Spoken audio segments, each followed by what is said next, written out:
You're listening to the Bob and Bo Show.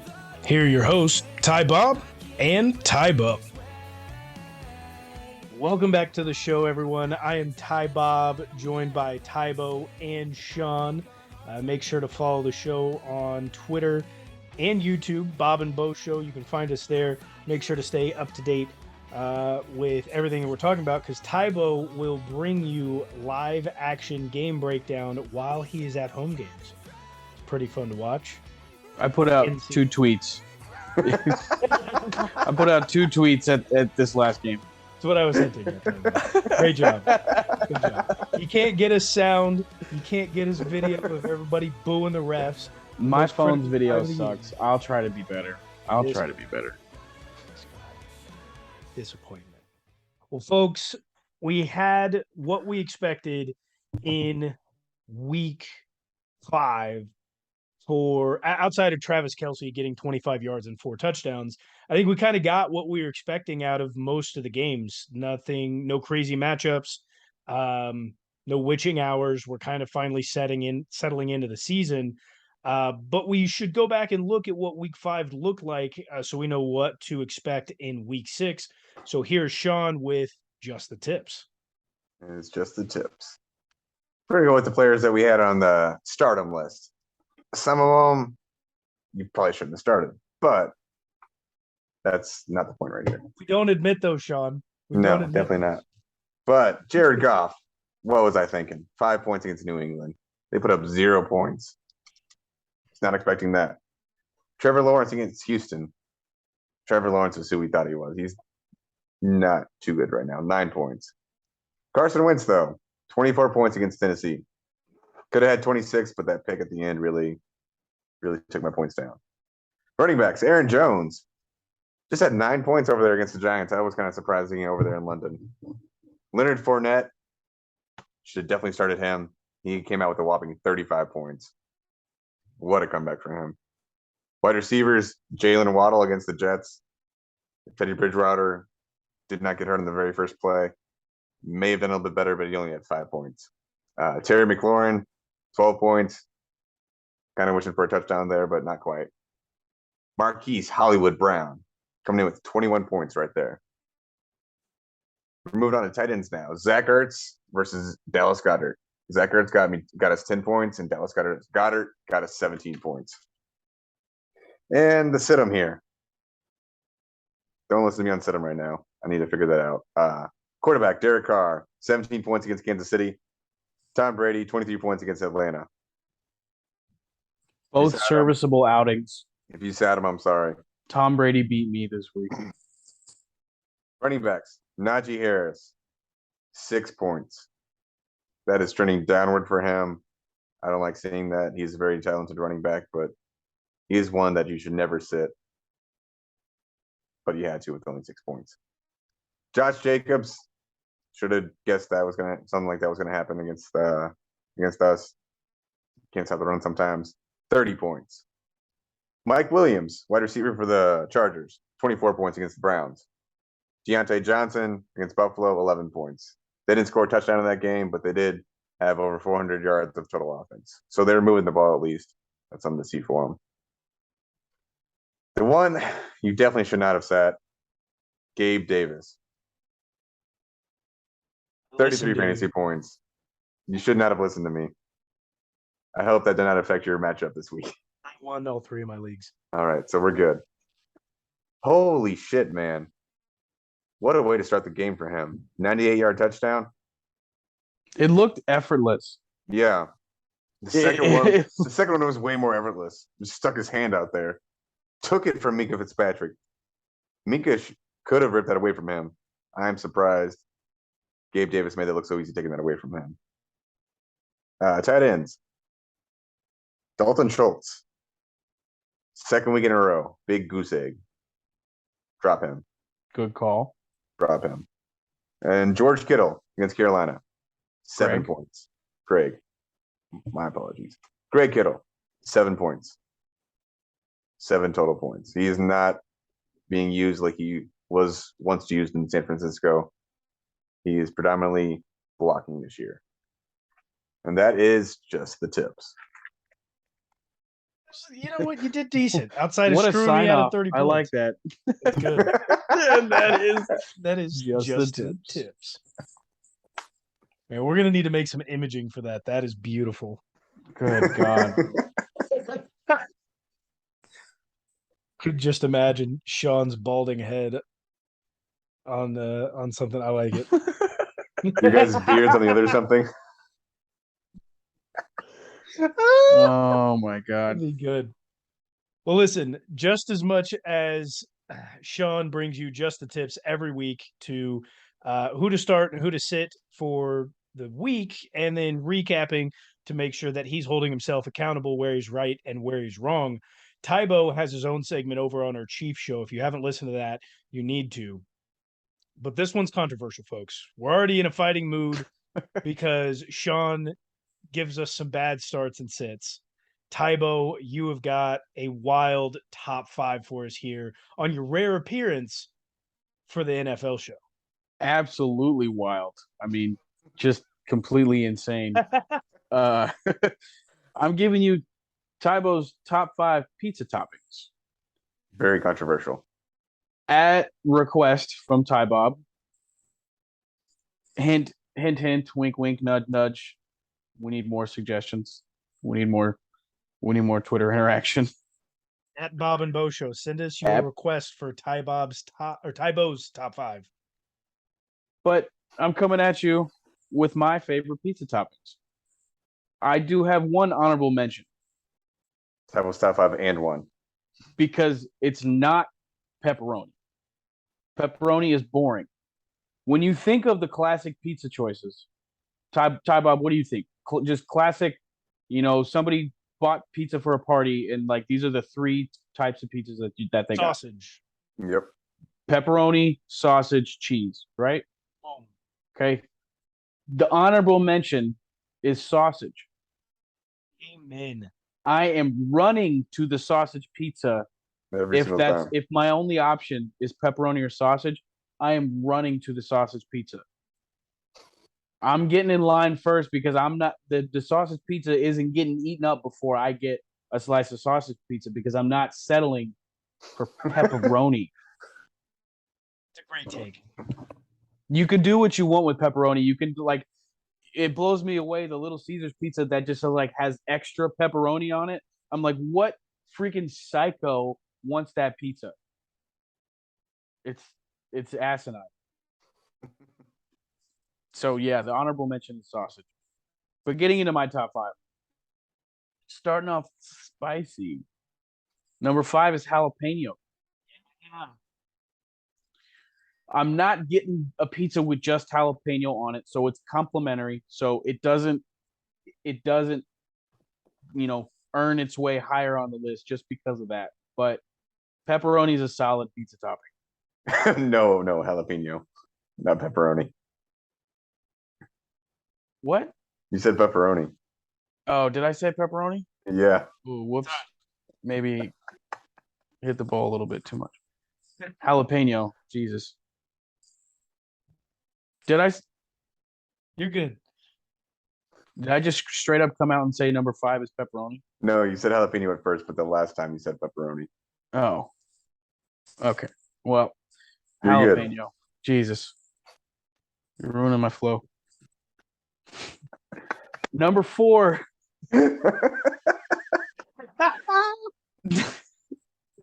Number 4 is bacon. Ooh. Similar to the jalapeno, is a complimentary topping.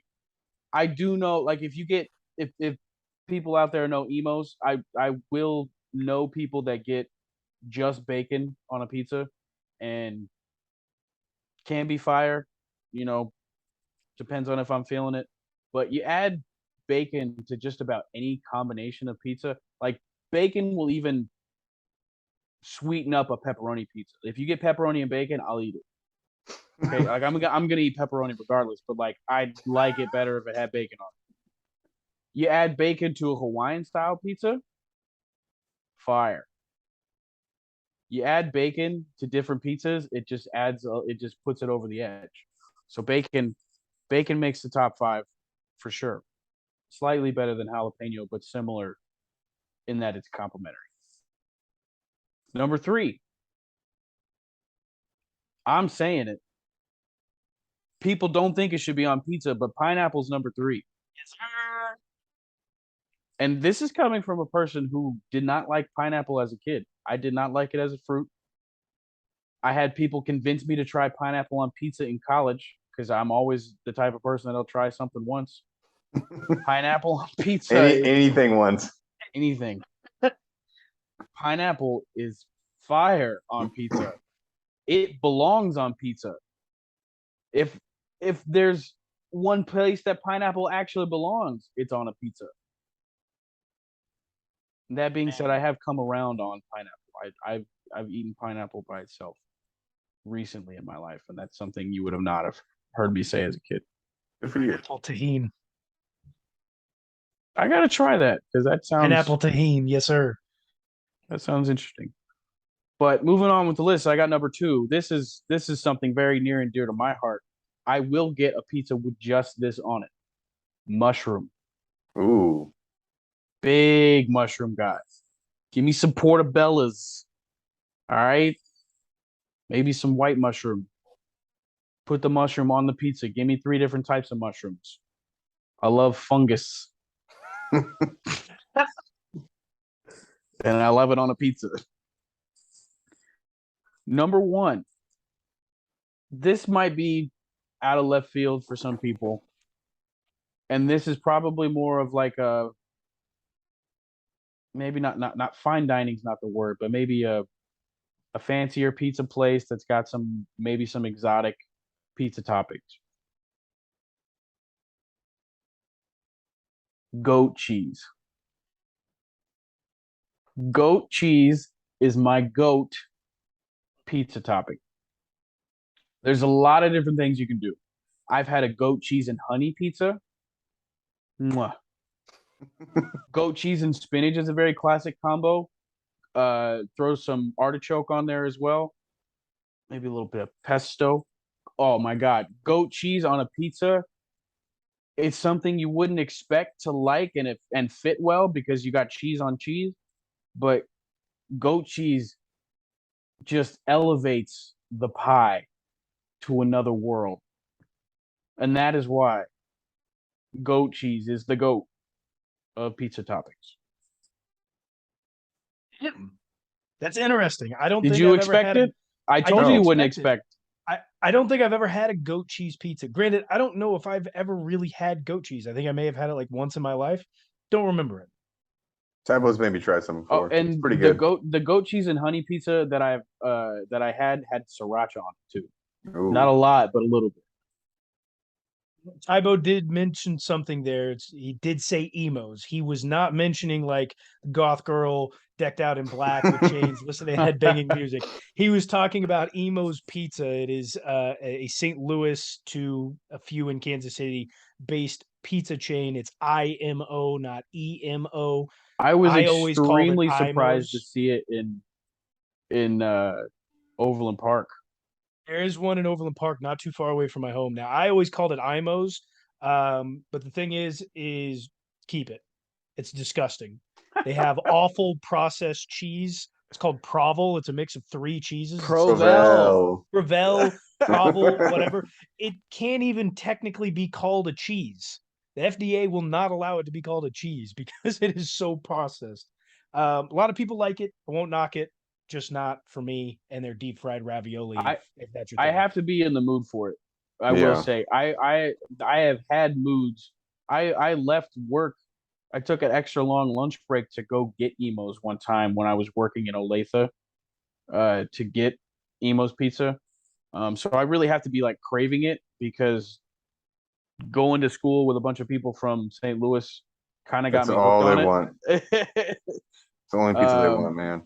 But I'm not usually a thin crust guy, so Emo's just has like a certain taste to it that you'll eat the whole entire thing right away too. Oh my God, you're putting away nothing, bro. Yeah. That's all right, because if you go to Nebraska, everybody talks about Valentino's, and I got to tell you, that is legitimately the worst pizza place I've ever been to in my life. So, if you go to Nebraska, do not go to Valentino's. It's much. I will say, Emo's. Fun fact: I live in Gladstone, and please don't look me up. On North Oak Traffic Way, there's a pizza place called Leo's, and they claim to have they basically claim that Emo's ripped off their recipe. They claim to be the first one to use Provel cheese, and they have the thin crust style pizza. So I had a chat with the lady that was serving me my pizza there because I I was craving Emo's, and Leo's. I knew of Leo's before I knew Emo's, but I didn't know about the whole recipe thing. But I was craving Emo's, and I was like, Leo's is the closest thing I can get. And they were like, yeah, we were the first ones to use Provel cheese. It's like our recipe.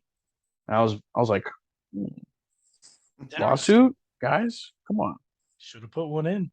I like it. That's a good list. Pineapple deserves to be there. The best pizza ever created. Pineapple, chicken, bacon, jalapeno. Throw a little onion on there. I like A that. little sweet, a little spicy. I like it. Well, folks, this past week before the games, we gave you a B&B special power ranking. And just as you know, these power rankings are the best you'll find anywhere. You cannot find a power ranking like the ones we give you on any major sports media outlet. You can only find them right here. And we gave you the top 10 receiving cores in the league. Now, this one was the best one we've done yet. And they're only going to keep getting better as we find out more about this league for this season. We're perfecting the process, and we came damn close with this. We did. Folks, we're going to go run through this list really quickly, 1 through 10. We'll give you a couple of the changes that we made. Number 1, we had the Eagles. Number 2, we had the Dolphins. Number 3, the Bengals. 4, the Vikings. 5, the Bills. We had the Chiefs at 6. We're homers, but we've got to be realistic here. Number 7 was the Commies. We had the Lions at 8 and the Seahawks at 9. We rounded this top 10 out with the Chargers at 10. Sean, give us our first change of this power ranking top 10. First change in this power ranking of top 10. The Chargers move up 1 spot. Interesting. They move up a spot, which means somebody's got to move down. Tybo, who's moving down? Well, it's not just down, it's out. The Lions are out. Poor performance.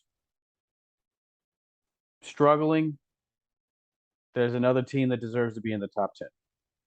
It's interesting. So we've got the Lions moving out, and the Seahawks are going to, from 8, the Seahawks at 9 are moving up and taking their spots. We've got somebody coming in. There's only 1 spot open. Sean, what are we doing here? We're going to go with the Buccaneers. They seem to finally be getting healthy a little bit now, and they're looking a little bit more dangerous in the passing game. They are. They're getting Chris Godwin back. Everything's looking a little bit better. The interesting thing we're doing here is they're just not moving into number 9. We're going to bump the Chargers up to 10, or excuse me, up into 9. So we've got the Seahawks and the Chargers moving from 9 and 10 respectively into 8 and 9. The Bucks are moving into 10, and so that will round it out. Like I said, it was the best power ranking we've done yet. It's the best power ranking you'll find anywhere on this planet. And next week, we will hit you with an even more exciting one. But it's time to move on to our games of the week. We had a few good ones this week. Tybo, give us yours first. You put me first because y'all said this was the worst of the bunch as far as games of the week, but it was boring from a viewer standpoint because there was a lot of field goals. But from my point of view, and my opinion, this was still a good game. The defense on both sides of the ball made it hard for the other team to score points. Tony Pollard popped up in this game. I like seeing him show out. I'm a fan of him over Zeke. I think I'm just a fan of turmoil in Dallas. Um, but on the offensive side of the ball, plays were made by both teams. But the Cowboys, I think, are surprising everybody with Cooper Rush. Their weapons are starting to figure it out. Like CD was, you know, nowhere to be seen the first couple of weeks. They're starting to figure it out in Dallas, and that's scary because Dak really does elevate the level of quarterback play. And if they continue to play like that when Dak comes back, you know, Dallas might not be a first round exit in the playoffs this year. Does Dak start when he comes back? Jerry's paying him way too much money.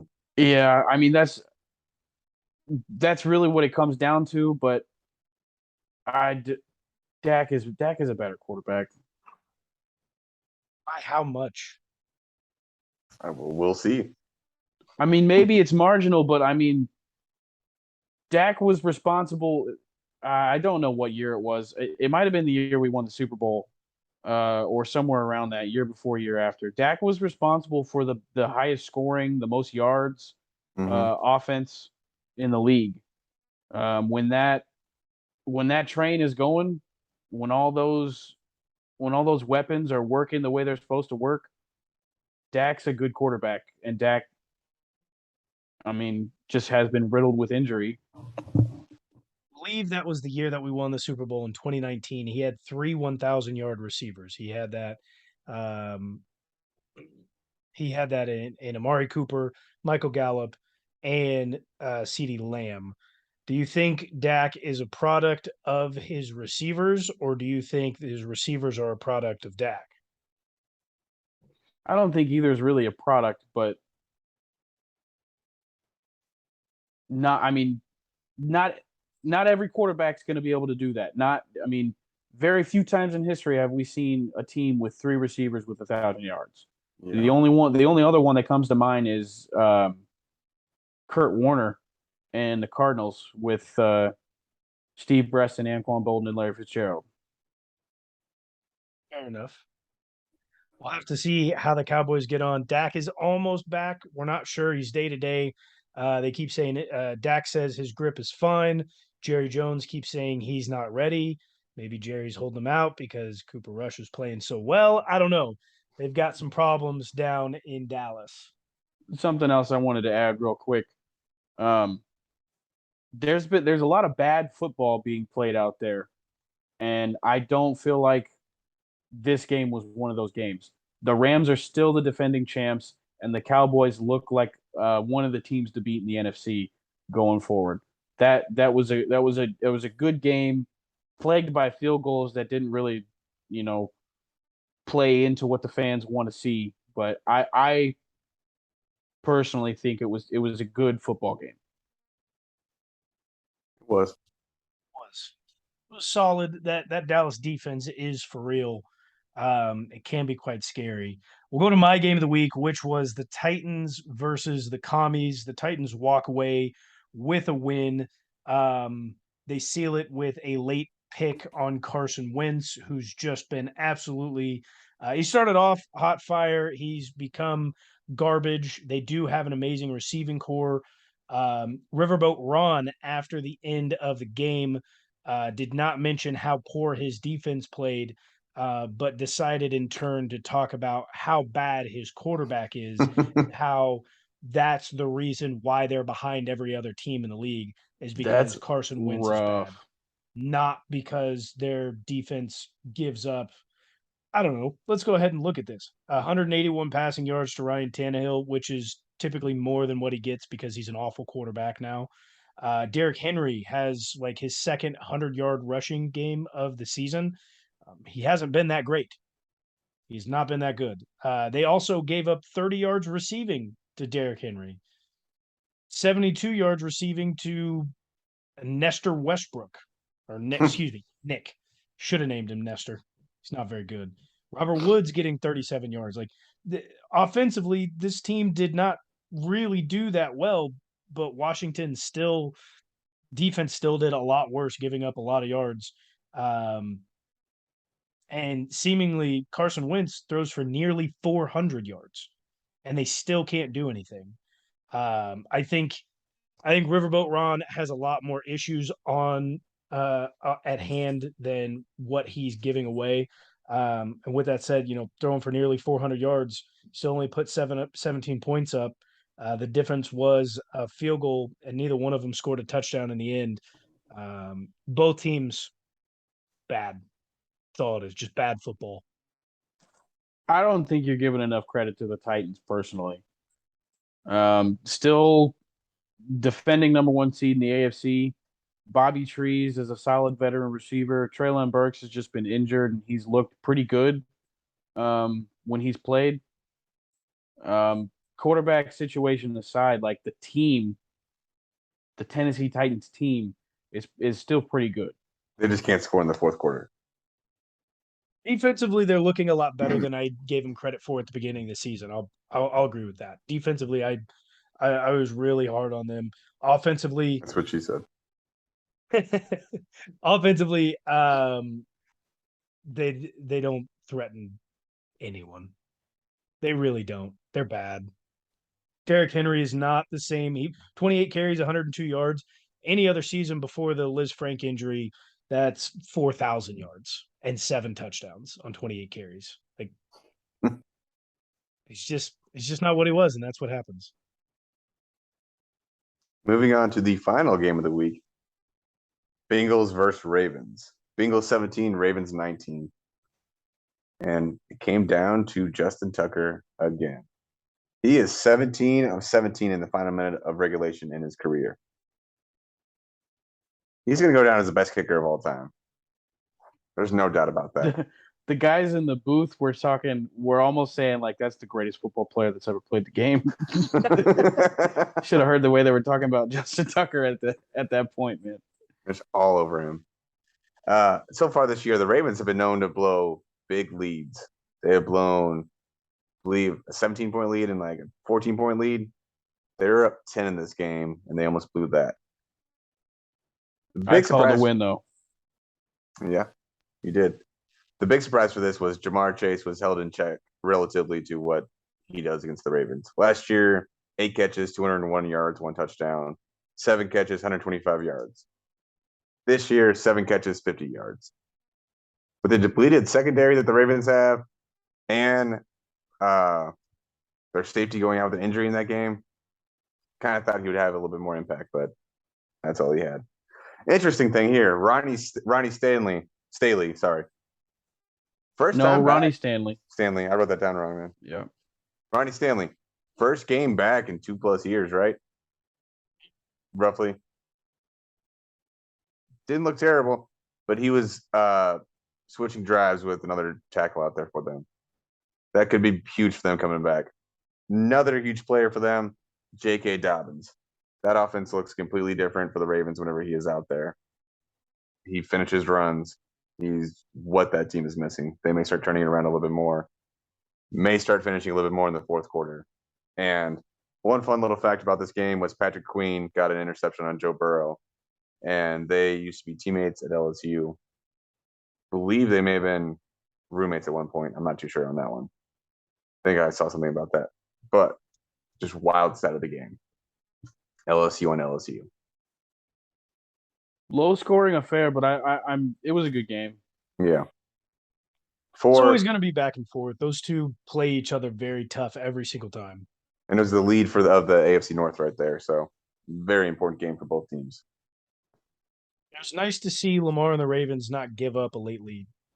That was the third loss the Bengals have had on the final play of the game so far this year. Beautiful. I was going to say they didn't have a late lead. They were down. They had to kick the field goal to win. That's right. Third time this year. Well, then they didn't have a late lead that they could lose because both of them tend to be losing late leads this season. It's pretty poor. I think we should have a few better games of the week this season. Make sure to tune in on Friday for those. But we do also have some pick'em results. As you know, last week, Tybo was our leader. I'm in last place. That means Sean is in second. we all had fairly the same picks this week. It's kind of sad to say that there won't be much deviation as Tybo and Sean both tied at 10 wins and 6 losses. Now, I'm not too far behind. I've got to quit getting behind, but I finished off with 9 wins and 7 losses, just one behind. So not too bad there. That means that I am still in last place with 35 wins and 43 losses. Sean is still in second place with 42 wins, 36 losses. And Tybo is still the reigning defending champion through 5 weeks with 46 wins and 32 losses. Each of us does have 2 ties, one for the real tie, one for the first Thursday night game of the season that we did miss. Some of those were pretty good games, and there were quite a few highs and lows from Thursday all the way through Monday. We did cover Monday's Chiefs game already, so make sure to go back and listen to that if you haven't. One of the things that I wanted to talk about in our highlight segment here is how dirty the Bills are. Have to be easily the dirtiest team this season. Could be up there. Completely tried to hurt Kenny. Oh gosh, what's his name now? Pickett. Yeah, Kenny Pickett. There we go. I tried to hurt. Hey, he's a rookie. Nobody cares. That Steelers team is bad, anyways. But tried to take out his knee on a late hit, drug him down to the ground, and then was it the tried to decapitate him on another on play a slide. On a slide, much like Dylan Gabriel for the Oklahoma Sooners got decapitated by TCU the week before the Texas game. They better clean that up. If they walk into Arrowhead, it's not going to be pretty if anything like that starts happening. Something like that's going to happen with them. Just their track record this year. Babyface Josh Allen doesn't mind playing the villain because he's got a cocky attitude too, and I don't like watching it, but it is what it is. And that team is good. Do you think if it starts to get chippy down on that field, obviously we've got some chippy guys, but if the Bills start playing dirty like they did against the Pittsburgh Steelers, do you think there's going to be some retaliation or some fights breaking out on the field come Sunday? Well, sorry, not sorry. Kenny Pickett's not Patrick Mahomes. Like if the Yeah. Bills try anything against Pat, it's going to get a flag thrown. I mean, it's just the way it is. But That's sad. We should be calling the game just fairly. Who would have thought? Michael Jordan.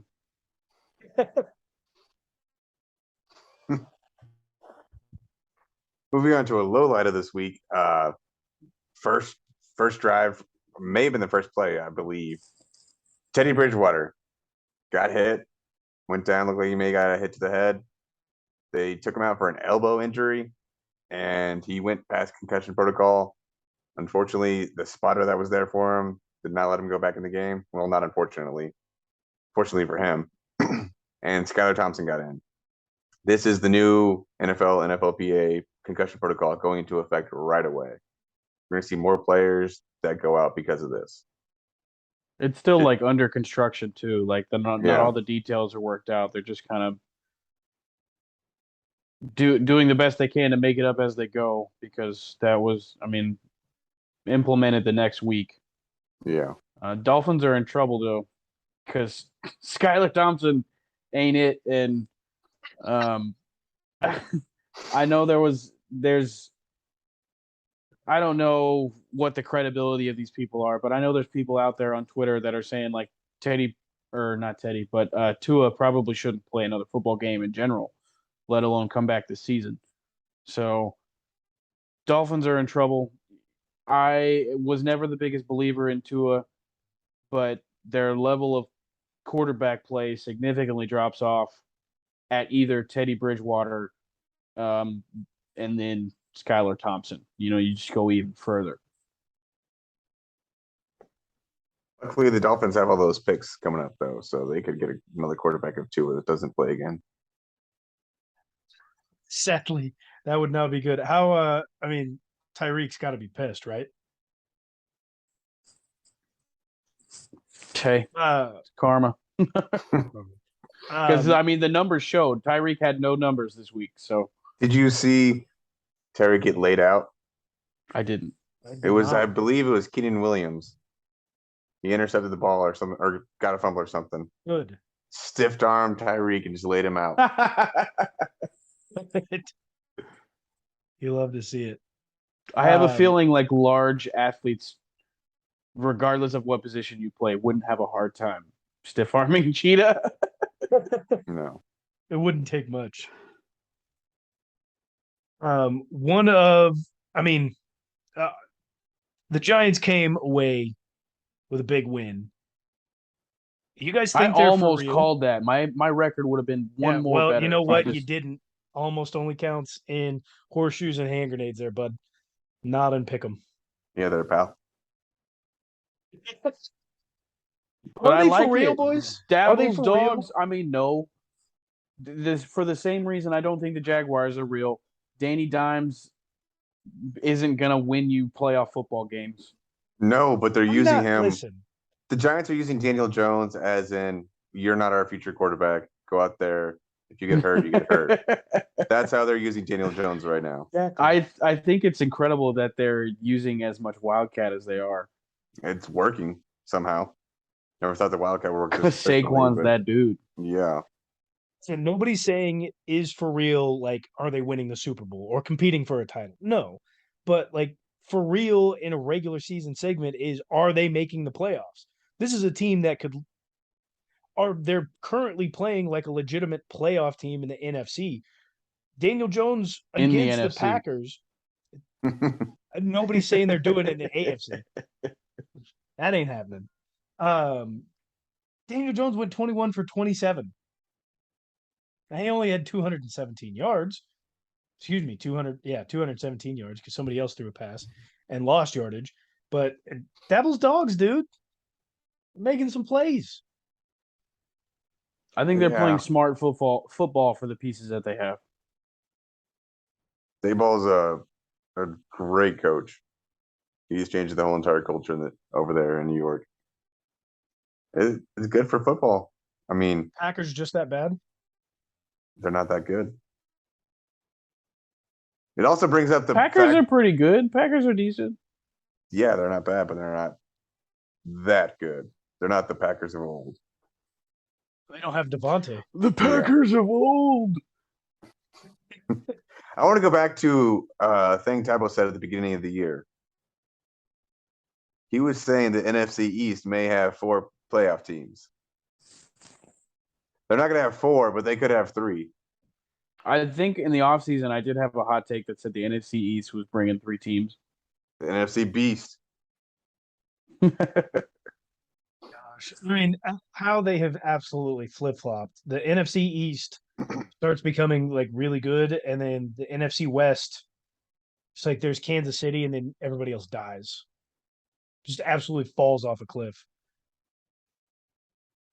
I got something I want to bring up. Maybe this is it's more Chiefs centric, but there's been some rumors out there. You know, Matt Rule got fired in Carolina, and they could be tanking. They could be banking on a number 1 draft pick, but it doesn't look like they're going to be winning a whole lot more this season. We have a lot of draft picks. Lots of draft capital will move around. It's been floated out there on Twitter that we try to go after somebody on their defensive line. There's been a couple of names floated out there, but someone who I hadn't heard of but apparently has really good numbers this year, Brian Burns. What do we think about those possibilities? It certainly is an area of need consistently on this team. The D line getting pressure on the quarterback. At this point, it almost looks like it's only Chris Jones and George Karlaftis putting pressure on the quarterback. But what do we put into the stock of us trading with Carolina to get a pass rusher. He has requested a trade, and I also believe that DJ Moore has requested a trade after just signing that extension last season. Both are being looked at as possible possibilities for the Chiefs to trade for. The one thing I will tell you is if the Kansas City Chiefs do decide to make a trade, it will not include a first round pick for anything. We were already told last year that Brett Veach was not allowed by Clark Hunt to trade a first round pick for this year because we do need that since it's being hosted in Kansas City. I don't know. Honestly don't know much about Burns individually, so I can't. I don't know if it would be a good decision or not. I think it's interesting the numbers that they've been putting out there. It looks like it would be helpful. I think a lot of things would be helpful, but that would be nice. Quite a few. I saw another rumor that the Bills are trying to trade for Christian McCaffrey. Yes, Christian McCaffrey could also be up. It was reported Christian McCaffrey went into the locker room after the game and spoke with the GM and higher ups shortly after the game. He was very upset about Matt Rule and how the team was being run. It is possible that he wants out, and the Bills are potential suiters. Be disgusting. I don't think he would go there. That'd be scary. That would be rude, unfair. The NFL should block it like they did Chris Paul. Yeah. I did take it. I heard that rumor today, so I went ahead and did a little digging. They would Christian McCaffrey's cap hit for the rest of the year is going to be under $1 million since he's already on the roster, and the Panthers will have to owe him part of his salary. So they would be able to absorb his contract. The Bills would be able to absorb CMC's contract for this year. However, you go into next year. Now, we all know the cap is a little bit of an illusion. However, they are already $7.5 million over the cap and would need to get under the cap by about $15 million. Or excuse me, to get under zero, they need to be in the green $15 million.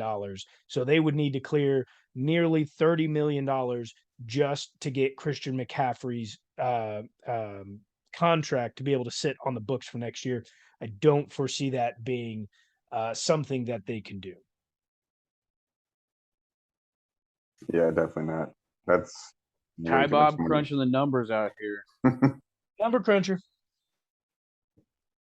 Well, boys, we've got one final thing to get to before the end of the week here.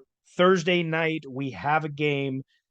Not very excited for it. I'll be honest, I'm probably not going to watch it. We have the Washington Commies headed into Soldier Field, taking on the Bears from a sports book that shall not be named.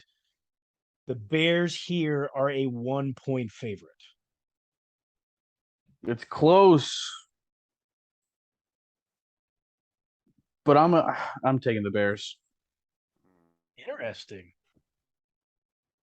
I think I'm gonna have to start picking a lot of different stuff than you now. Try to get the lead. I'm going the Commies. Strategy's coming into play. They got to beat me. Somebody's got to win, and hopefully it's not Tybo. It's gonna be me. He is unbearable with his long locks and miniature beard. Buddy. Pal. I'm just jealous of the hair, man. Jealous of the hair. I am also going to take the Commies here because Justin Fields is going to throw like 75 yards, and that never does well. And that'll be enough. Well, folks, there's your pick'em for Thursday night football in Chicago. Now, make sure to stick around towards the end of the week when we drop our pregame show for the Chiefs and for the NFL. You can listen to that wherever you get podcasts. Find it on YouTube. We'll have the videos up on Friday morning. Make sure to follow us on Twitter at Bob and Bo Show. Tybo needs your recommendations for a top 5 list to go on throughout the season. So make sure to hit us up with I'll those. do whatever. Anything. Oh gosh. Clip it. Put it on TikTok. As always, folks, go Chiefs. Go Go Chiefs.